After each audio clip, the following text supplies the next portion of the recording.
Time and space are relative earthly standards. In the subtle world, there is no time and no space in the material sense. The bodies of the other world, thoughts and feelings, are not bound by time and space. They overcome distances in an instant and can penetrate into the past just as into the future. For thought, there exists neither space nor time.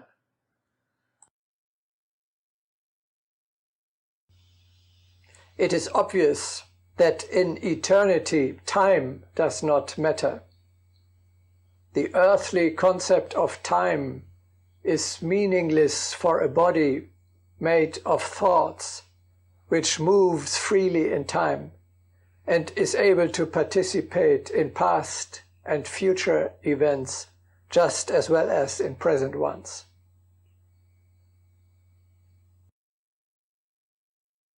Time has no meaning in infinity.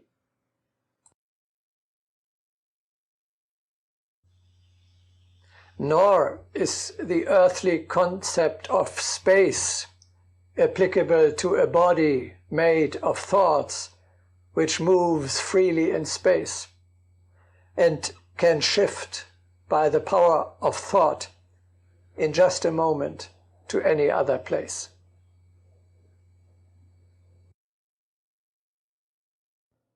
The feeling of distance certainly does not exist for the spirit.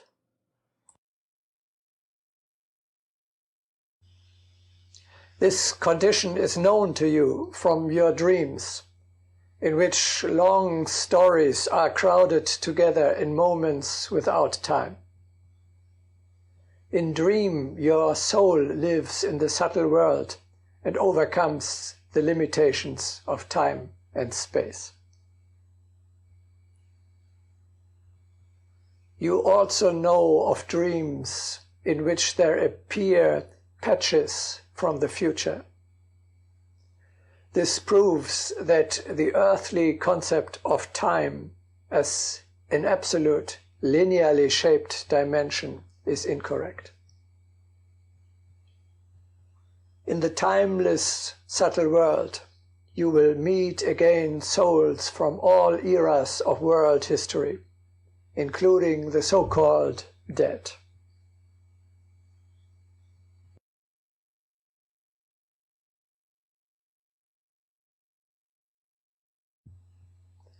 The material world is the level of the created. The supermundane world is the sphere of the creative. The world of ideas, visions, and imaginations, of ideals and resolutions. The subtle world is a school in which you receive higher instructions, classify experiences, and gather information. Here you are taught the higher, absolute, eternal, and universally recognized principles of truth, justice, beauty, and love. Here your idealism is renewed.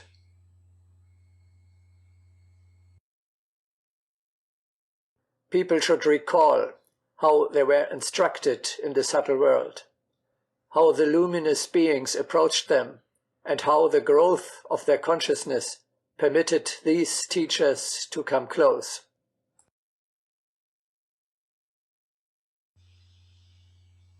Heaven is a sphere of higher understanding. Here you can recognize the true meaning of the many events of your life.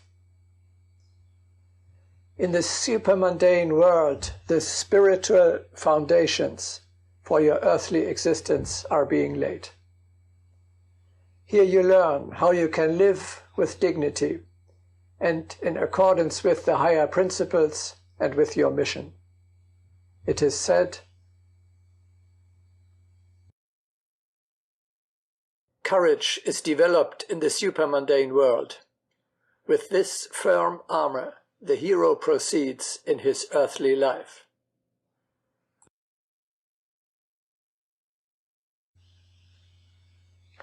We all come from this school. May we remember during our earthly existence the high teachings which we received there.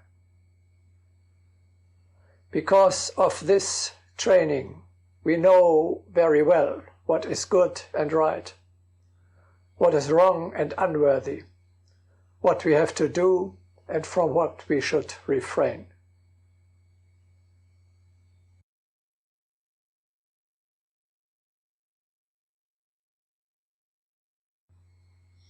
In the physical state, we must affirm what we have learned by implementing it into action. Therefore, young people who just come from the school of the subtle world often make special efforts to improve the situation on earth. Into full reality, into the flesh, we can turn all our thoughts and intentions only in the life on earth. Because in the subtle world, the lowest, the material level, is missing. Man is complete only on the physical plane. Only in this world it shows whether one is strong and determined enough to realize the high ideals he has absorbed in the higher world. The place of growth is the earth.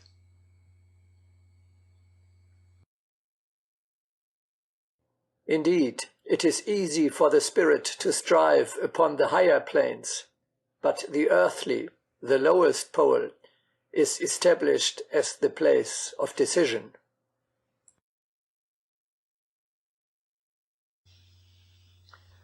We often live while in the flesh in a world of ideas. We dream and design concepts for a better future.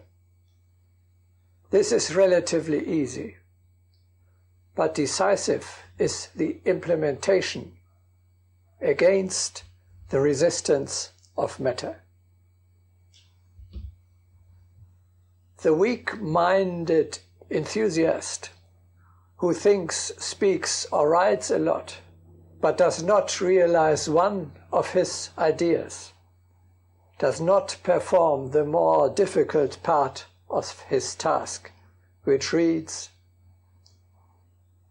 to embody the ideal which inspires you, to realize your dream.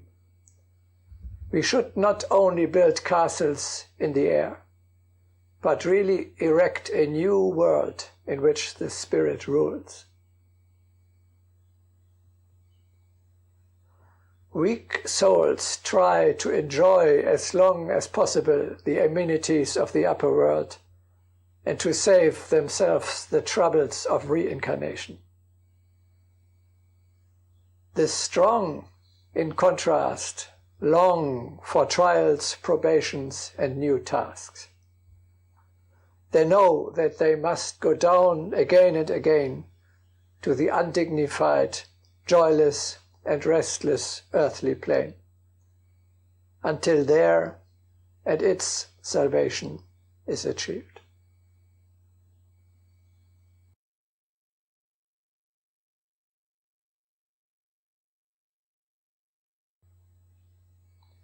Your soul does not only visit the subtle world after the death of the body, but regularly already during the earthly incarnation, namely while the body is asleep.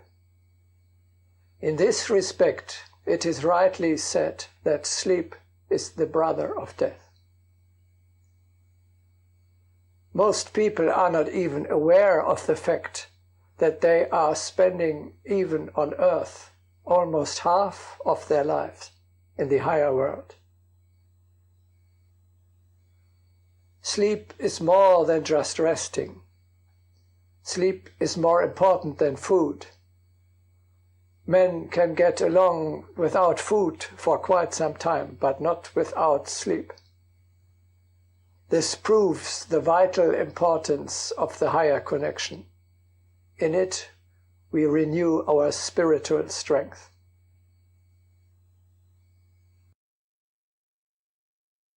Night brings communion with the subtle world and a renewal of energies. Night is given for the upliftment of the spirit. One must reiterate from childhood on that sleep is communion with angels.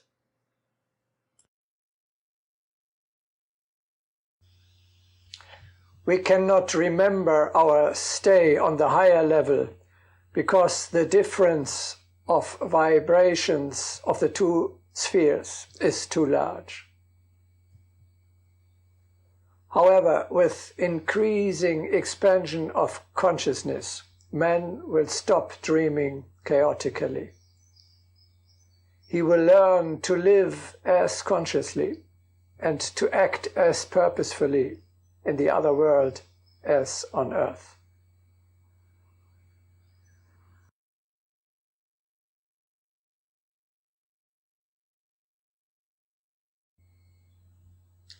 The transition to the higher world can proceed when falling asleep, as when dying in full consciousness. You can learn to keep your consciousness uninterrupted. Depending upon the development of his spiritual nature, man will, in his sleep or after death, wander around aimlessly or carry out meaningful work in the supermundane world. For the immortal, the stay in the subtle world, in sleep or after death, is nothing more than a continuation of his usual activities on another level. We will discuss in more detail in later broadcastings how this can be practiced and implemented.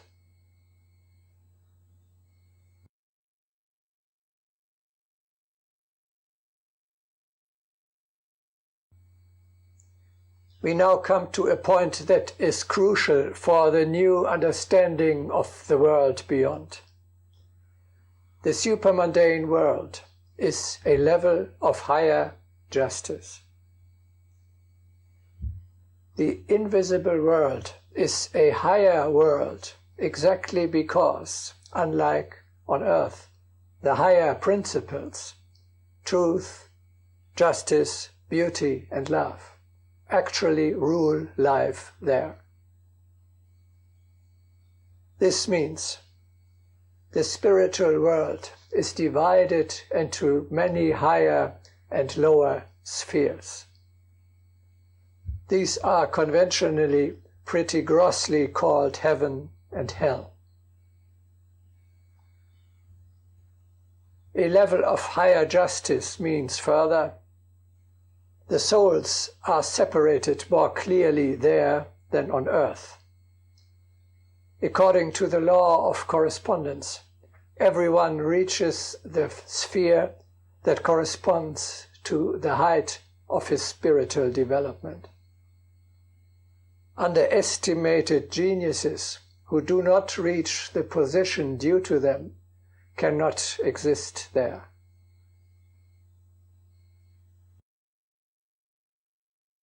Therefore, I cannot agree with the statement that, after death and passing into the subtle world, people will immediately find their satisfaction, happiness, and the whole meaning of all they sought on earth. This would be contradictory to the basic cosmic law just mentioned.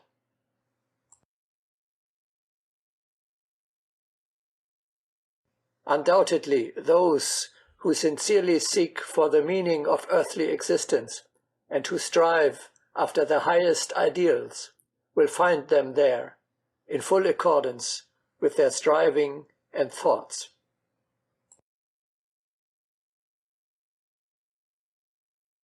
There is no scale of justice more precise than that which man carries within himself. For his own aura, which is woven out of energies, motives, and thoughts, is that true scale.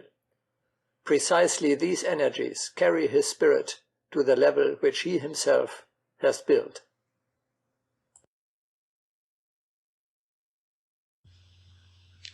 A heaven is a community of souls. Everyone finds himself among those other souls with whom he is spiritually related.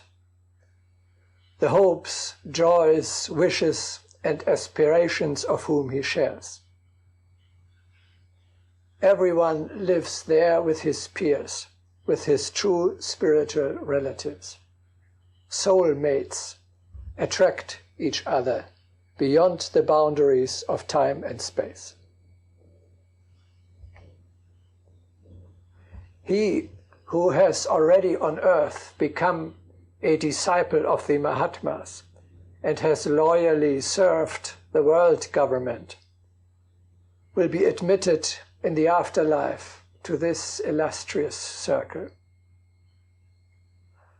On the other hand, he who has visited the arena in ancient Rome for gladiatorial contests, or today for football matches, will find himself in the other world on a correspondingly lower level and in a community of like-minded people.